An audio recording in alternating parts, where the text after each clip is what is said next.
Welcome back.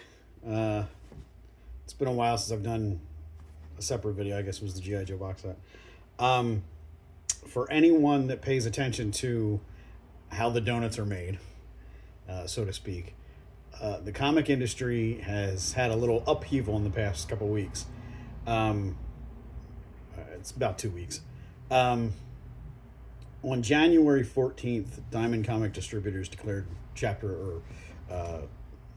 declared bankruptcy. It's fine. Chapter 11 protections to try and save them from dying. There's lots of things that went into their current position, not the least of which was the pandemic and the subsequent loss of their large portions of their comic distribution business. DC, Marvel, Image, Dark Horse, more. IDW's in there. And a lot of that is just business.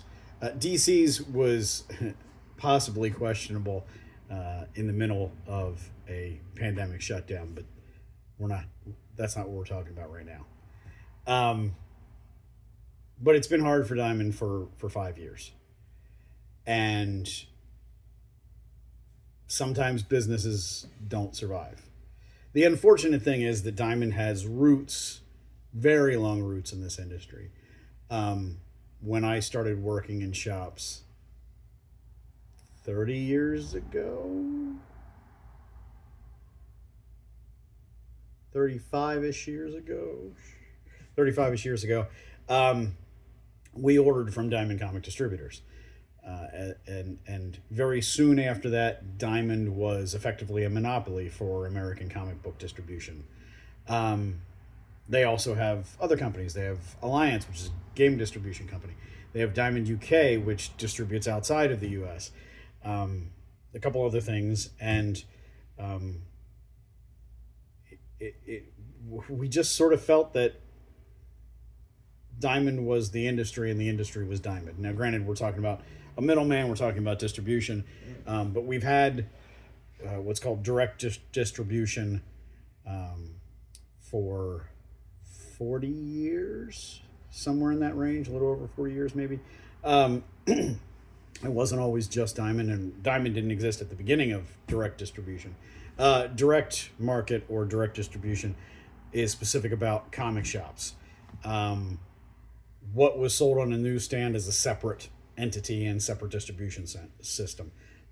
But Diamond was the granddaddy of the distributors and was the only one to survive the distribution wars of the 80s and 90s. But at different points, Diamond has been, even though they maybe were a little casual about how to do the business, there are a lot of retailers that wouldn't exist without Diamond's help. In lean times, Diamond apparently gave great payment terms to a lot of shops in an effort to keep them going and not take all their cash, which is admirable when you have a monopoly, an effective monopoly. But this is really... it's sort of as much about my emotional response to it as anything else. Diamond is part of the core of this industry, and they are my connection from now to when I started in shops. So it's a weird time, but I did want to cover a couple of details as part of the bankruptcy filing, just to be sure for those folks that are interested in how the donuts are made, that you have some details. These are, of course, changing as business happens. These things will change, and I am no lawyer, so don't hold me to that part of it either. Of course, January 14th, they declared bankruptcy. They had in that declaration, or in the notice to us, they had a referenced a commitment from Universal Distribution to purchase Alliance Gaming Distributors, which is the game distributor that I use for things like Magic and Pokemon and Yu-Gi-Oh! And whatever. And a signed letter of intent from Universal to purchase Diamond UK. So, although not a huge change necessarily there for me, it will probably affect how Alliance does business in some ways if someone else owns them. So, potential changes there for me, but I don't expect huge as long as they're going to be maintained as a game distributor. In that same announcement, they noted that they had secured funding, and I want to say it was something like $39 million, and I could be mistaken, to continue operations. So Diamond still had a job to do, still has a job to do, and that is to receive product and ship out product to retailers. The goal was to sell subsidiary companies, and I believe there's 6 I can think of, but I don't know what they all do, to pay off the debt. And that potential selling included Diamond Comic Distributors. So the actual comic distribution would be included in that potential sale. From another source, and these are people that scour the documentation world, Diamond owes $31.7 million to its creditors. That includes Penguin Random House, who they sub-distributed through for Marvel and Dark Horse and IDW, I believe. Bandai, Japanese toy manufacturer, NEC, another toy manufacturer, Tom McFarlane Productions, again for the toys, Disney, Hasbro, Wizards of the Coast, Simon & Schuster, another publisher, Lunar, another distributor that they sub-distributed through, UPS, Viz Media, Titan, Square Enix, Pokemon, like for the cards, Funko, a whole list of creditors. We assume also Boom Studios, and DC Comics, who were distributed outside the U.S. Through Diamond UK.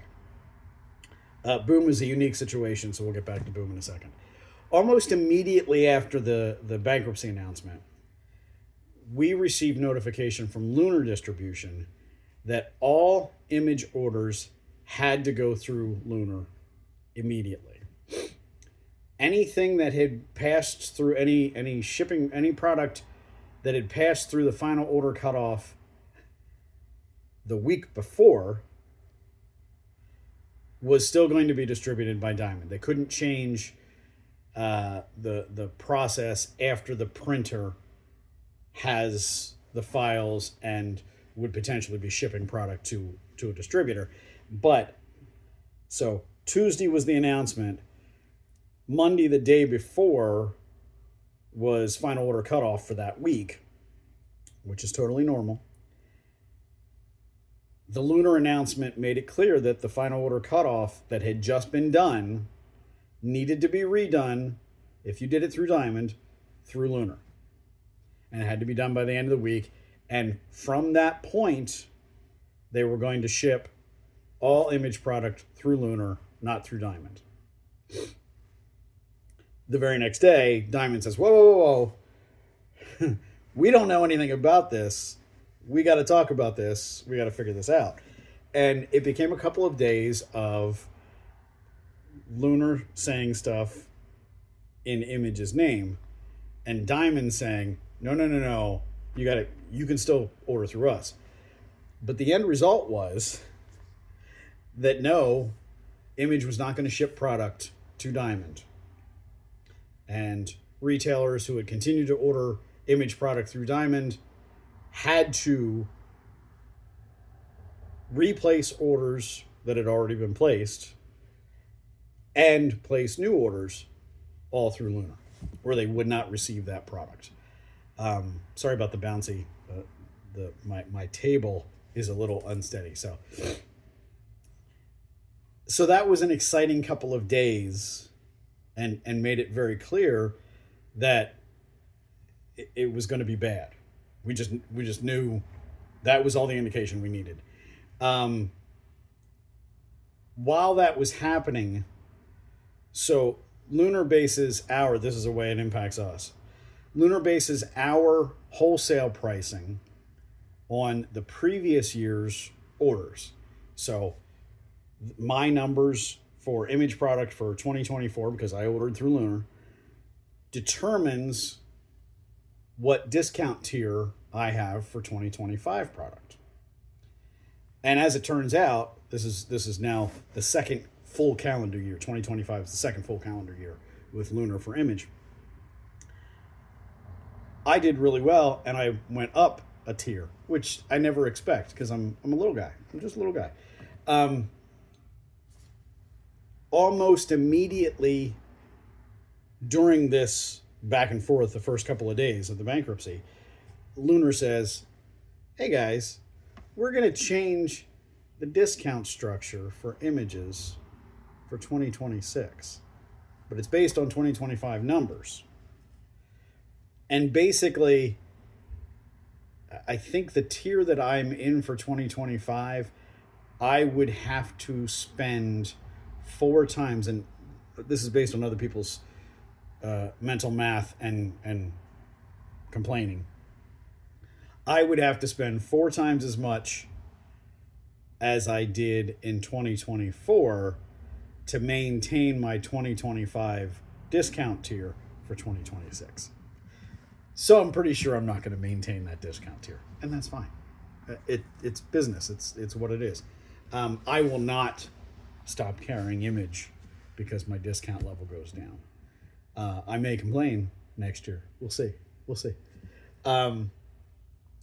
But the interesting part of that was that none of those communications came from image. All of the communications came from Lunar distribution. I would have appreciated, and I suspect a lot of folks would have, a direct communication from Image Comics to say, "We know this is crazy. Here's what we're doing." But we didn't do that. So, and wrapped up in that, of course, was that Image is now exclusively distributed by Lunar Distribution. Other publishers that have since jumped the Diamond ship. Massive Publishing was had an exclusive distribution deal with Diamond. They've ended that exclusivity and are going to make themselves available from multiple distributors as quickly as they can.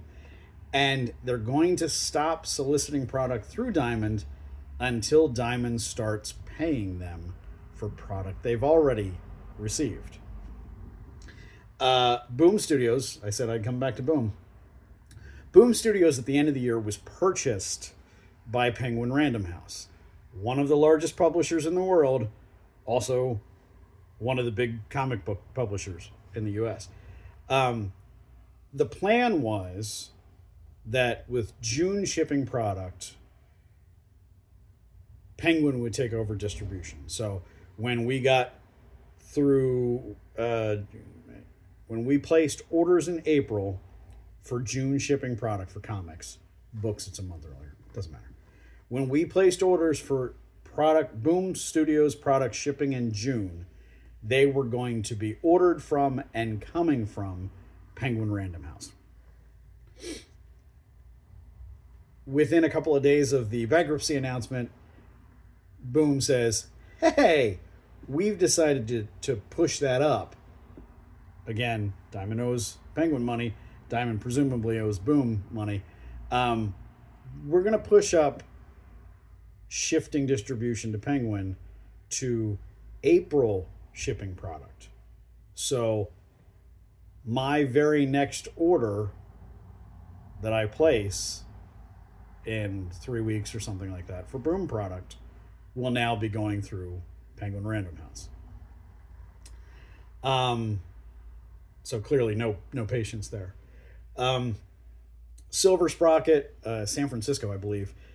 They are a store, a direct distributor, and also distribute through third parties, middlemen.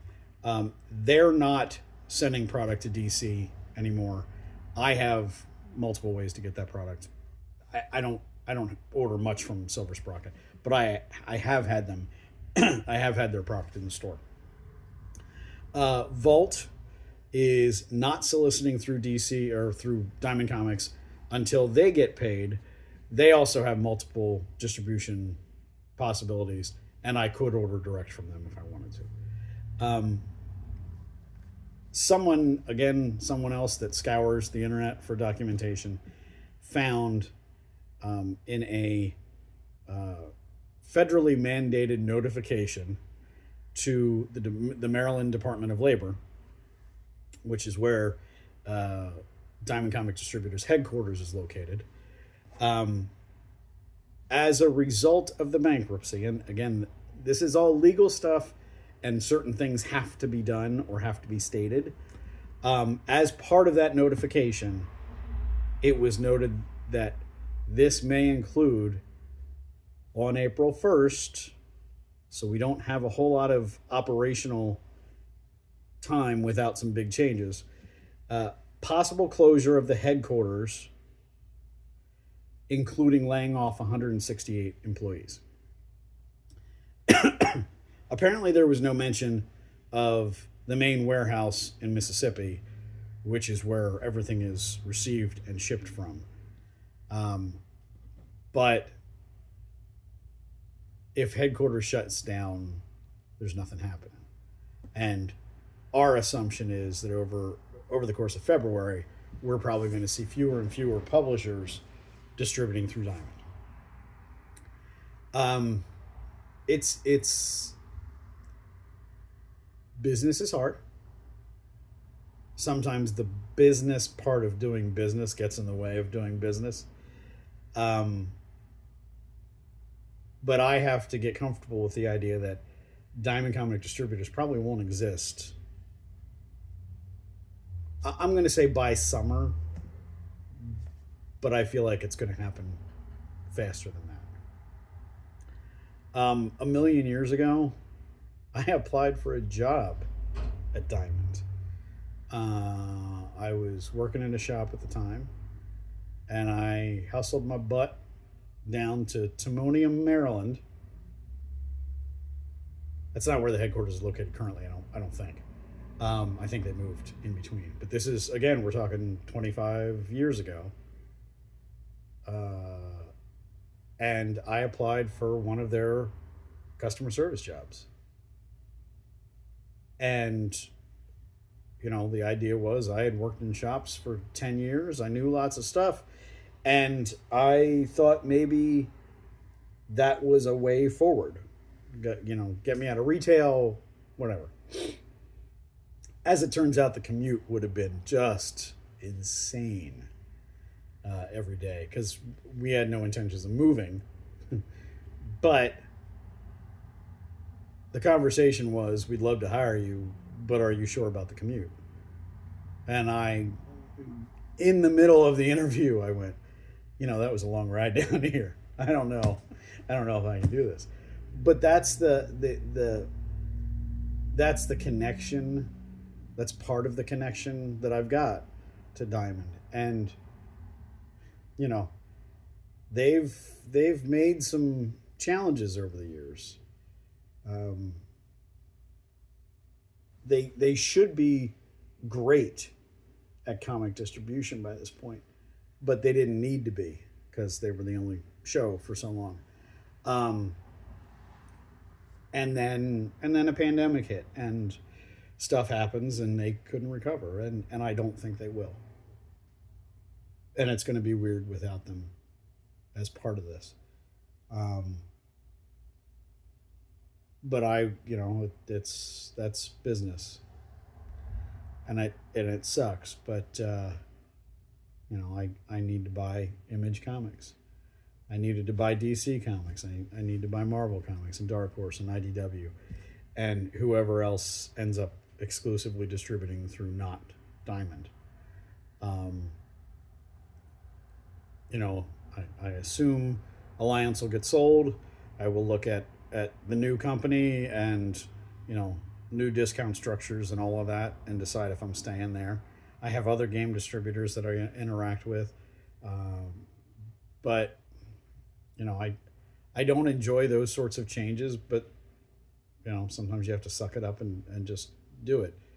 Um, I like having Magic on the counter and Pokemon on the counter.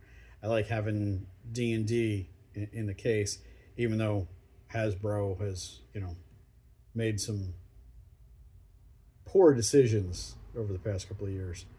Um, you know, I don't need to be a heavy game store, but I like to have some of those bigger names just as extras. Um, and you know, the bigger of the small publishers, boom, um, have or will find a new distribution home, and life will go on that way. The other part of Diamond's legacy is that a million, I don't know how many, a million small publishers have released product through Diamond Comics.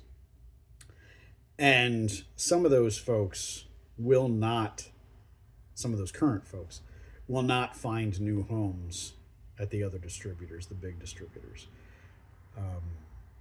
Some of them can compensate and sell direct, and you know they've got a website, and maybe they already sell direct as well. But some of them, that's not what they do. They just make comics, and they make low print run, you know, unique niche in a niche market comics, and they may not find a distribution home, and they're going to have to change their model to survive, and many of them won't. You know, many of them will print 1,000 copies on their home printer and hand them out to their friends, and that's great. There's nothing wrong with that at all. It's hard to make money that way. And Diamond has been doing that for very small publishers for decades. And you know, some of those folks are the doing the baby steps that lead them to bigger and better things. Whether we think publishing at a Marvel or DC is better or not, it's certainly you know, going from here to here. But to get from here to here, you need to have your comics distributed. People need to see those comics. So it's upheaval. It is. It's going to be a big deal. It is a big deal. And if it's done right, you folks won't even notice unless, you know, something doesn't get distributed. One of those small presses loses their distribution. But in theory, our process is the same. You ask me for things, I get them however I get them, and I sell them to you. But it's going to be weird. And I don't look forward to the weird, and I don't look forward to the day when there is no Diamond Comic Distributors. So, I believe at the moment that's all I have. If there's something else to update, I will try. If I made any mistakes, sorry. Again, not a lawyer. Also, there's a lot of stuff out there, and I just tried to grab a couple of bigger things. So, and if you have questions or want to talk about it, we can. I've had a couple of frank discussions with just a very small number of people, people that have been collecting comics long enough, or had worked in shops before, so have some knowledge of the process or some connection to the process. But then the next update may be that they're gone. So we'll see. Yeah, that's it. Let me know if you have any questions. I'll try and answer them. Or, we can laugh together, cry together. I don't care. But thanks for watching. Hope to see you soon.